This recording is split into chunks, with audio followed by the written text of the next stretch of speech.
एक बार 2024 में बर्फीली क्रिसमस की पूर्व संध्या पर टिम्मी और टॉमी नाम के दो छोटे लड़के अपने उत्साह पर काबू नहीं रख सके।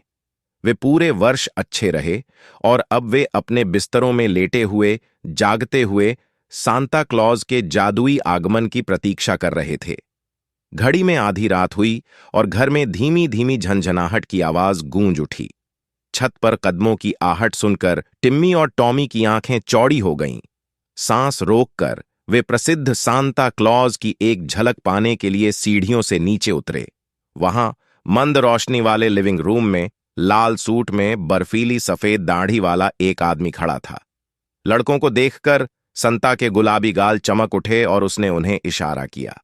टिम्मी और टॉमी, संता ने जोर से हंसते हुए कहा, मैं देख रहा हूं कि आप इस साल अच्छे रहे हैं। आप क्रिसमस पर क्या चाहेंगे? लड़कों ने एक दूसरे पर नजरें डालीं, उनके चेहरे विस्मय से भर गए। टिम्मी ने सबसे पहले कहा, मैं एक नया टॉय ट्रेन सेट चाहता हूं।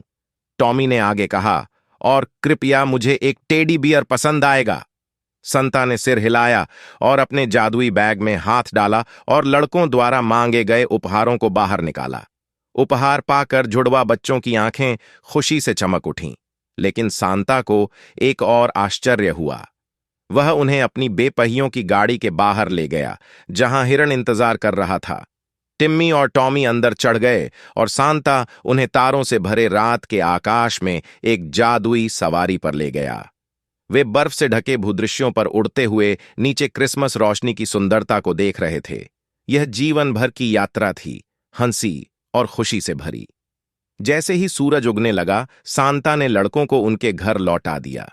अपनी आंखों में चमक के साथ वह फुसफुसाए, याद रखें, क्रिसमस की भावना देने और साझा करने के बारे में है, न कि केवल प्राप्त करने के बारे में। टिम्मी और टॉमी ने सिर हिलाया। अनुभव से उनके दिल गर्म हो गए। उन्होंने सांता की स्लेज को क्षितिज में गायब होते देखा, ये जानते हुए कि क्रिसमस 2024 हमेशा उनकी यादों में उस वर्ष के रूप में अंकित हो जाएगा जब उन्होंने सांता क्लॉज के साथ उड़ान भरी थी। प्यार और दया से भरे दिल के साथ लड़के क्रिसमस के जादू और सांता के साथ साझा किए गए अविस्मरणीय रोमांच को संजोते हुए बिस्तर पर वापस चले गए।